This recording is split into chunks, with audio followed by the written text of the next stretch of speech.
Hello friends, PIB news से देखें तो यह है कि केंद्रीय मंत्री राजीव रंजन सिंह और बिहार के जो मुख्यमंत्री हैं सम्राट चौधरी, ये 15 जून 2026 को भोजपुर में इंटीग्रेटेड एक्वा पार्क की आधारशिला रखेंगे और पटना में एनएफडीबी ठीक है का क्षेत्रीय केंद्र का उद्घाटन करेंगे। तो इनको हम लोग डिटेल में देखते हैं। यानी राष्ट्रीय मत्स्य विकास बोर्ड, ठीक है, इसको आप बोल सकते हैं नेशनल फिशरीज डेवलपमेंट बोर्ड, ठीक है। तो अगर हम इसकी बात करते हैं तो उद्देश्य की तो देखिए, इसमें क्या है कि आधुनिक प्रौद्योगिकी होगा, वैज्ञानिक संसाधनों का प्रबंधन किया जाएगा, रोजगार सृजन होगा और मूल्य संवर्धन के माध्यम से बिहार में अंतर्देशीय मत्स्य जो पालन परिस्थिति है उसके तंत्र को क्या है सही करना है, ठीक है।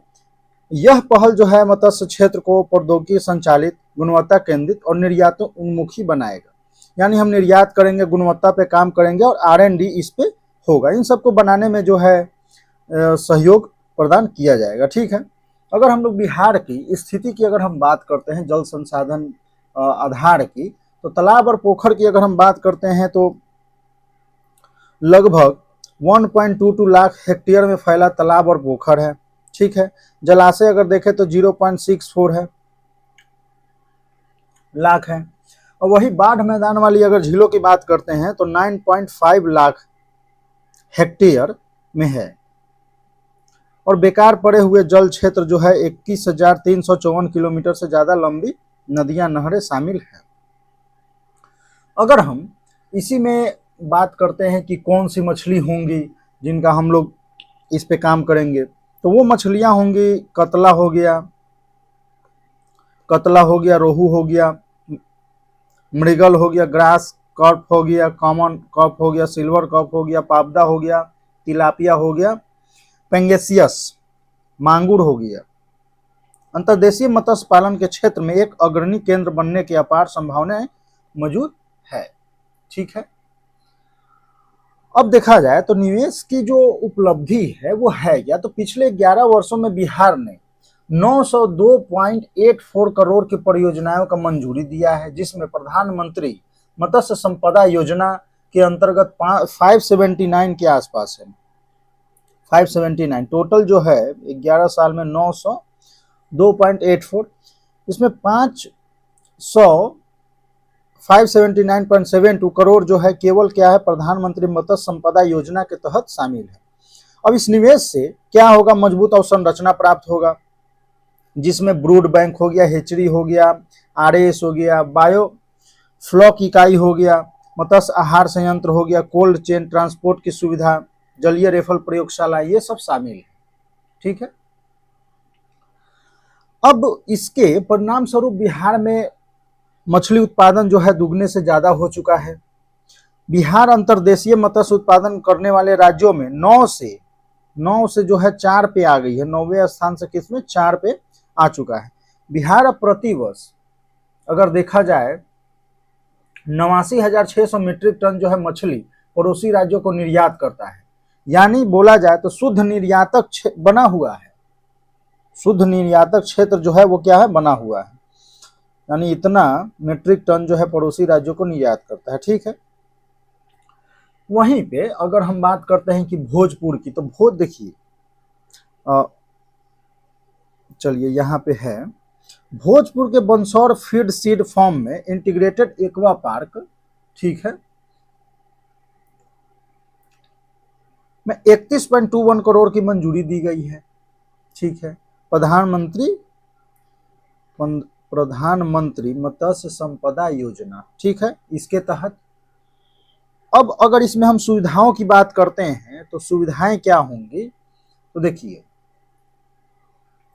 Catfish hatchery, ब्रूडर incubation unit, biofloc प्रणाली, RAS इकाई, फिश फील्ड मिल, पानी की गुणवत्ता, बीमारी की जांच करने वाली प्रयोगशालाएं, क्वारंटीन सुविधा, 50 बिस्तर वाला ट्रेनिंग हॉस्टल, ये सब शामिल होंगे। ये कहाँ पे, भोजपुर में, ठीक है। तो और इसमें अगर उद्देश्य की अगर हम बात करते हैं तो उद्देश्य में क्या होगा, तो गुणवत्तापूर्ण बीज उपलब्धता कराया जाएगा, आधुनिक जलीय कृषि प्रदर्शन किया जाएगा और स्किल डेवलपमेंट इन सब पे काम किया जाएगा। ठीक है, और तो यही है। अब इनसे क्या है कि इस क्षेत्र में जो है मत्स्य बीज की उपलब्धता को बढ़ावा देगा, आधुनिक तकनीक जो है उसको अपनाने में भी बढ़ावा मिलेगा और किसानों की आय में वृद्धि होगी।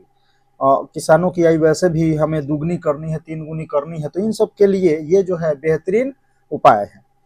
अब पटना में अगर हम एनएफडीबी की बात करते हैं तो देखिए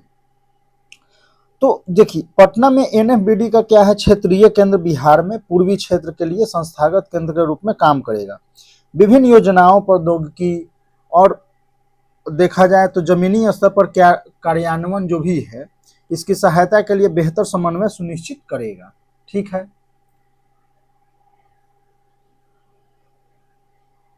अब इसमें देखा जाए तो मछुआरों और उद्यमियों की क्षमता बढ़ाने, कौशल विकास एवं निरंतर तकनीकी सहायता पे विशेष ध्यान दिया जाएगा। तो ये सब चीजें जो हैं, अब देखिए पटना में एनएफडीबी क्या करेगा, तो उद्यमियों की क्षमता बढ़ाएगा, कौशल विकास पे काम करेगा और तकनीकी सहायता, इन सब पे विशेष ध्यान दिया जाएगा। अब इन सब से क्या होगा, देखा जाए तो कि बिहार में अगर अंतर्देशीय मत्स्य पालन की जो संभावनाएं हैं वो अपार है।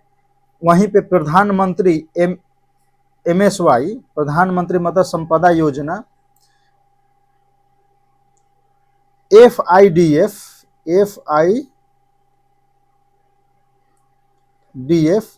एंड प्रधानमंत्री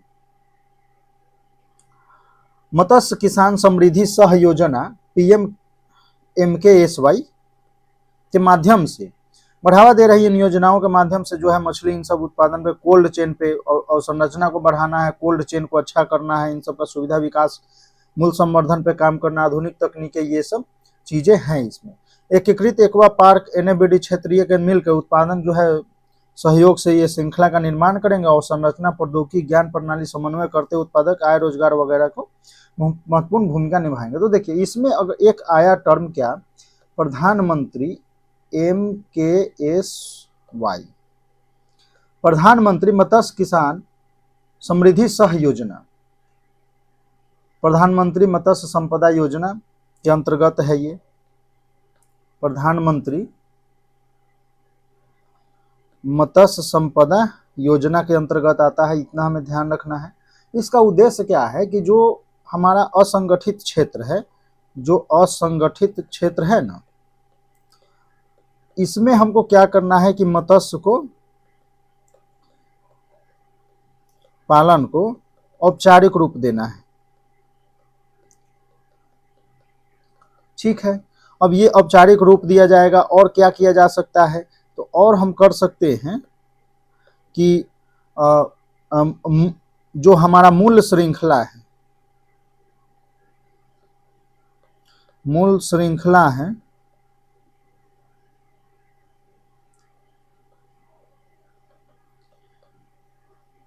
तो मूल श्रृंखला की हम क्या कर सकते हैं कि जो दक्षता है इसको हम क्या कर सकते हैं, बढ़ा सकते हैं।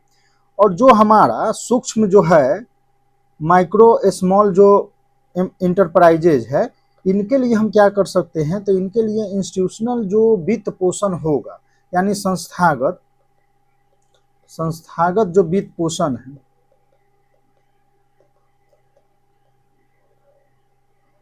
को, इसको क्या करना है, सुगम बनाना है। ठीक है, तो ये सब चीजें जो हैं इसमें जुड़ी हुई है, अनुदान वगैरह मिलेगा।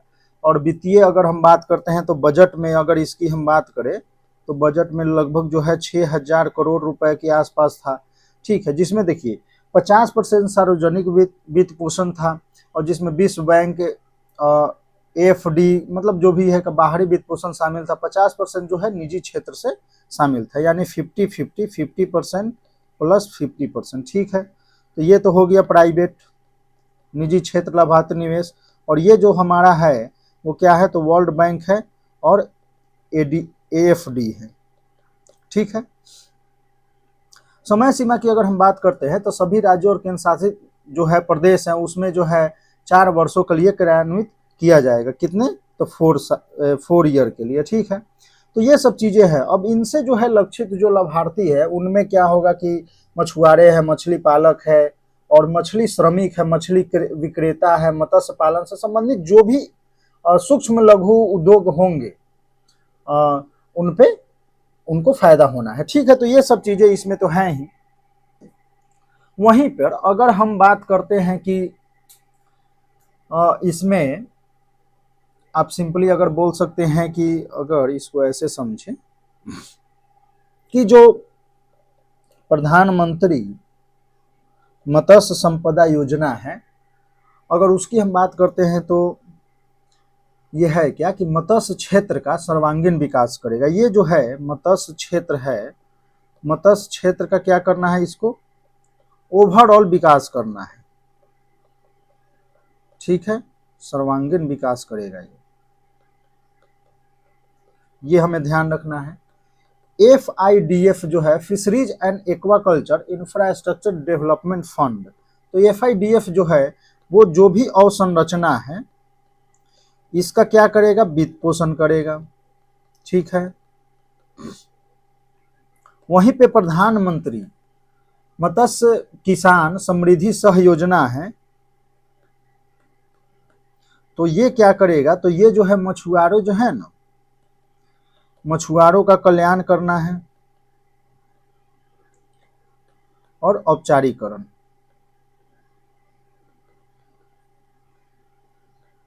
ठीक है, और वहीं पे जो NFDB है, नेशनल फिशरीज डेवलपमेंट बोर्ड, तो ये क्या करेगा कि तकनीक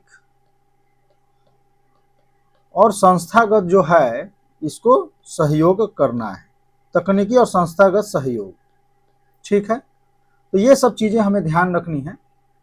उसके बाद अगर हम बात करें इसमें तो देखिए ये जो है UPSC से रिलेटेड इसमें क्वेश्चन आ सकते हैं, इंपॉर्टेंट है। और आप क्या कर सकते हैं कि इसमें एक चीज और ध्यान रखना है कि जो बिहार जो है वो 9वें से 4थे स्थान पे आ गया, तो ये प्रीलिम्स पॉइंट ऑफ व्यू से इम्पोर्टेंट है। और देखा जाए तो ये मतलब अंतर्देशीय जो है मत्स्य पालन है, ना कि समुद्री, तो ये हमें अंतर जो है ध्यान रखना है। क्या है, तो अंतर्देशीय है,